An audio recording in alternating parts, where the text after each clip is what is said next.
जय Hind defence lovers. आज की टॉप हेडलाइंस कुछ इस प्रकार है। S-400 एयर डिफेंस सिस्टम जैसी काबिलियत रखने वाला भारत बना रहा है अपना खुद का एयर डिफेंस सिस्टम। भारत के प्राइवेट स्पेस स्टार्टअप पिक्सल को मिली भारतीय रक्षा मंत्रालय से इंडियन एयरफोर्स के लिए सैटेलाइट्स बनाने की मंजूरी। भारतीय रक्षा मंत्री का कहना है कि अगर जरूरत पड़ेगी तो भारत LOC पार करेगा। पाकिस्तान के इंटेलिजेंस ऑपरेटिव्स जम्मू में स्कूल के छात्रों को कर रहे हैं टारगेट। और टर्की ने अनवील की अपनी एक नई कामिकाजे ड्रोन बोट।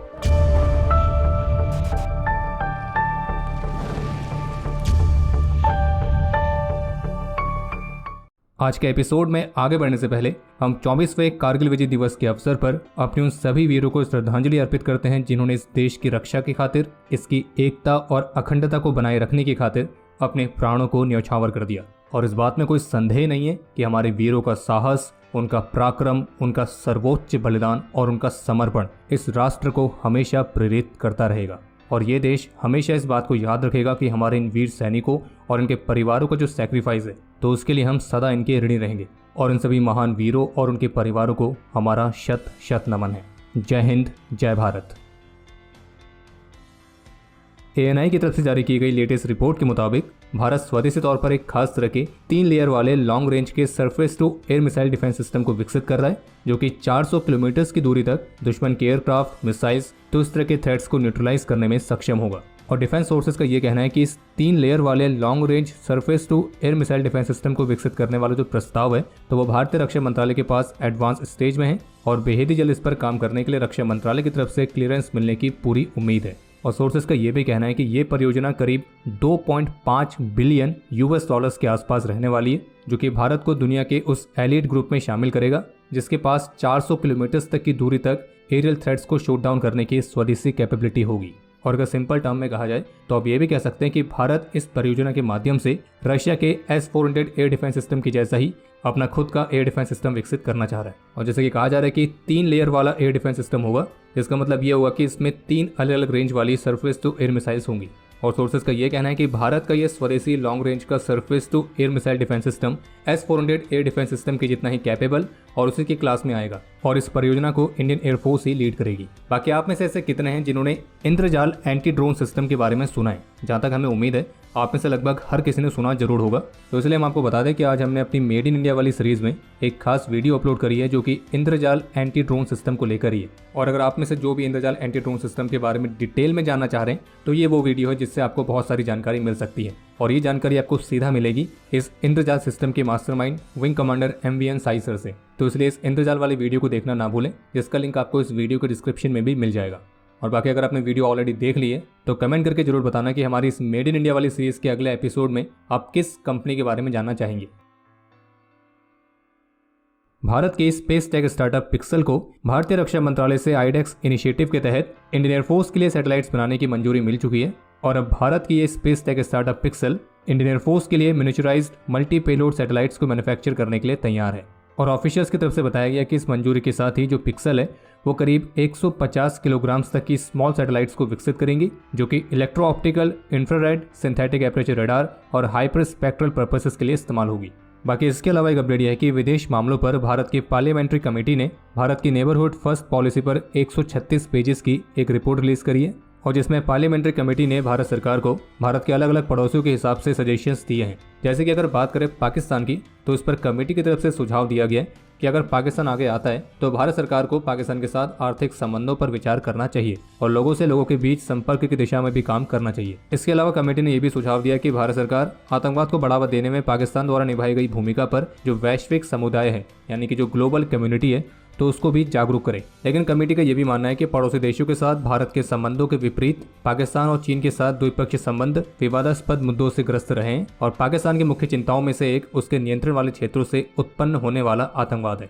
और इसलिए मंत्रालय का यह कहना है कि किसी भी तरह की सार्थक बातचीत के लिए अनुकूल माहौल को सुनिश्चित करने की जिम्मेदारी पाकिस्तान पर ही है। और ये भी कहा गया कि पाकिस्तान के आक्रामक रवैये को देखते हुए कमेटी की ये इच्छा है कि भारत सरकार को रीजनल और मल्टीलेटरल बॉडीज और ऑर्गेनाइजेशंस के साथ बड़े पैमाने पर सक्रिय रूप से जुड़ना जारी रखना चाहिए, ताकि उन्हें आतंकवाद को बढ़ावा देने में पाकिस्तान द्वारा निभाई गई भूमिका के बारे में संवेदनशील बनाया जा सके और आतंकवाद के खिलाफ लड़ाई में उनका समर्थन हासिल किया जा सके। लेकिन कमेटी की इस रिपोर्ट में जो पाकिस्तान के साथ आर्थिक संबंधों को स्टैब्लिश करने पर विचार करने का सुझाव दिया गया है, वैसे आपको रिमाइंड करा था कि वो पाकिस्तानी था जिसने खुद से ही भारत के साथ बायलैटरल ट्रेड को सस्पेंड किया था। और इस पर आपके जो भी विचार है आप उसे कमेंट सेक्शन में शेयर कर सकते हैं। बाकी पार्लियामेंट्री कमेटी ने भारत सरकार को ये भी सुझाव दिया है कि पाकिस्तान में जो इंडियन प्रिजनर्स हैं तो उनको जल्द से जल्द रिहा कराने के लिए अपने डिप्लोमेटिक एफर्ट्स को बढ़ाना चाहिए। और ये भी कहा गया कि जो पाकिस्तान आतंकी कृत्यों में शामिल रहता है तो उसकी इस हरकत को भी एक्सपोज करना चाहिए, खास करके पाकिस्तान द्वारा किए जाने वाले वायलेंस और क्रॉस बॉर्डर टेररिज्म के मामले में। बाकी पार्लियामेंट्री कमेटी ने भारत सरकार को अफगानिस्तान के लोगों की सपोर्ट में मानवीय सहायता देने का सुझाव भी दिया है और वहाँ पे जो परियोजनाएं पेंडिंग पड़ी है तो उसे भी कंप्लीट करने का सुझाव दिया है। जबकि श्रीलंका को लेकर कमेटी का ये कहना है कि भारत को IMF में श्रीलंका को स्ट्रांगली सपोर्ट करना चाहिए और भारत के जो कंपनीज है उन्हें श्रीलंका में इन्वेस्ट करने का भी आग्रह करना चाहिए। बाकी मैरीटाइम डोमेन अवेयरनेस को बढ़ाना, लाइन ऑफ क्रेडिट के थ्रू श्रीलंका की मदद करना, तो उसके सुझाव भी दिए गए। आज कारगिल विजय दिवस के अवसर पर सभी देशवासियों को संबोधित करते हुए भारतीय रक्षा मंत्री श्री राजनाथ सिंह का कहना था कि राष्ट्र का मान सम्मान और इसकी प्रतिष्ठा हमारे लिए किसी भी चीज से ऊपर है और इसके लिए हम किसी भी हद तक जा सकते हैं। 26 जुलाई 1999 को युद्ध जीतने के बाद भी हमारी सेनाओं ने अगर LOC पार नहीं किया तो वो इसलिए कि हम शांति प्रिय हैं और भारतीय मूल्यों के प्रति हमारा विश्वास है और अंतर्राष्ट्रीय कानूनों के प्रति हमारा कमिटमेंट। और इसके साथ भारतीय रक्षा मंत्री ने यह भी कहा कि उस समय अगर हमने LOC पार नहीं किया तो इसका मतलब ये नहीं है कि हम LOC पार नहीं कर सकते थे। हम LOC पार कर सकते थे, हम LOC पार कर सकते हैं और जरूरत पड़ी तो हम भविष्य में LOC पार करेंगे। और मैं इसे फिर से दोहराना चाहूँगा कि हम LOC पार कर सकते थे, हम LOC पार कर सकते हैं और जरूरत पड़ी तो भविष्य में LOC पार करेंगे और इसका मैं देशवासियों को विश्वास दिलाता हूँ। और फिर इसके साथ भारतीय रक्षा मंत्री ने एक और महत्वपूर्ण बात करी कि हाल ही के दिनों में युद्ध जिस तरह से लंबे खिंचते जा रहे हैं तो आने वाले समय में जनता को सिर्फ इनडायरेक्ट रूप से ही नहीं बल्कि डायरेक्ट रूप से भी युद्ध में शामिल होने के लिए तैयार रहना चाहिए। और मेरा ये मानना है कि जनता को इस बात के लिए मानसिक रूप से तैयार रहना होगा कि जब भी राष्ट्र को उनकी आवश्यकता पड़े वो सेना की सहायता के लिए तत्पर रहें। और इसलिए मैं देश की जनता से कहना चाहता हूं कि जिस प्रकार से हर एक सैनिक भारतीय है उसी प्रकार से हर एक भारतीय को भी एक सैनिक की भूमिका निभाने के लिए हमेशा तैयार रहना चाहिए। और युद्ध में सिर्फ सेना ही नहीं लड़ती है बल्कि कोई भी युद्ध दो राष्ट्रों के बीच होता है, उनकी जनता के बीच भी होता है। और आप देखिए कि किसी भी युद्ध में प्रत्यक्ष रूप से सेनाएं तो भाग लेती ही हैं, लेकिन अप्रत्यक्ष रूप से आप देखेंगे तो उस युद्ध में किसान से लेकर डॉक्टर, इंजीनियर, वैज्ञानिक और कई सारे पेशों के लोग शामिल होते हैं।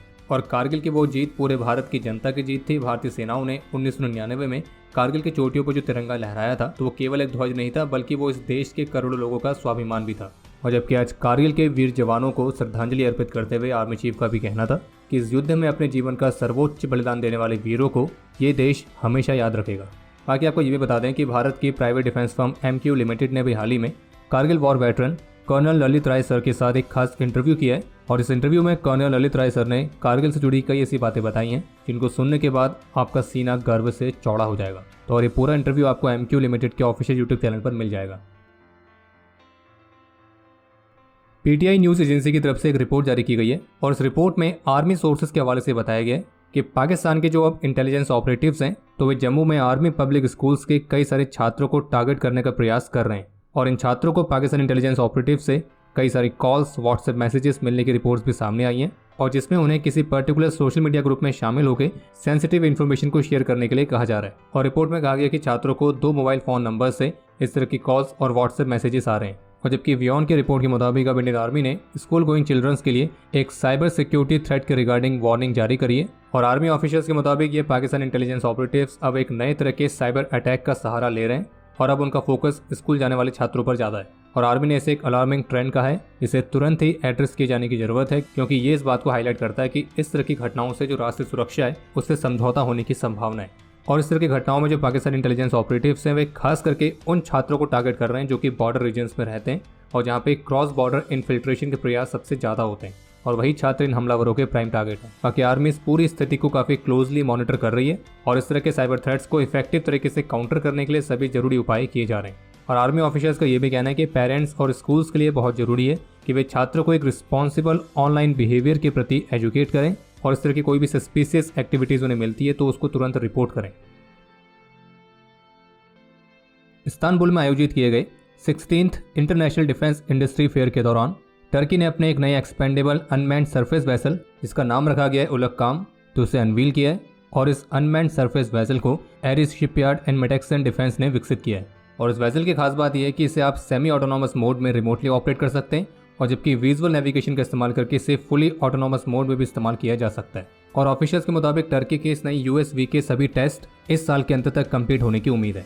बाकी यूएस भी अपने साथ एक्सप्लोजिव्स को भी कैरी कर सकती है और इसी वजह से ये एक तरह का डिटरेंट वेपन भी है और आप इसे एक तरह के कामिकाजे ड्रोन बोट भी कह सकते हैं। बाकी इसके अलावा एक अपडेट यह है कि जो नेटो एलाइज हैं उन्होंने कोल्ड वॉर के बाद से अभी तक के सबसे कॉम्प्रिहेंसिव डिफेंस प्लान्स को अप्रूव कर दिया है और नेटो ऑफिशियल्स का यह कहना है कि इस डिफेंस प्लान को मुख्य रूप से 2 बड़े खतरे जिनको फेस कर रहे हैं उसको काउंटर करने के लिए डिज़ाइन किया गया है और इन 2 बड़े खतरों में से एक खतरा है रशिया और दूसरे को बताया गया है टेररिज्म। और ये भी कहा गया कि नेटो का उद्देश्य है करीब 3 लाख ट्रूप्स को हाई रेडीनेस में रखना और वो भी पर्याप्त एयर एंड नेवल पावर के साथ।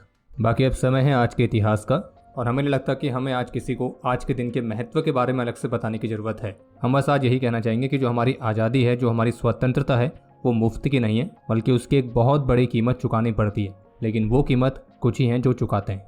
और बाकी आज कमेंट सेक्शन में हमारे वीरों के सम्मान में जय हिंद लिखना ना भूलें। और आपके लिए आज का प्रश्न ये है कि कारगिल वॉर में इंडियन आर्मी की इन्फेंट्री की कौन कौन सी रेजिमेंट्स शामिल थी।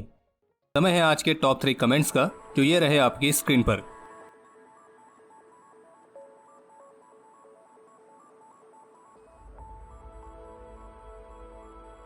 आज के इस एपिसोड के लिए इतना ही। उम्मीद है आपको एपिसोड पसंद आया होगा।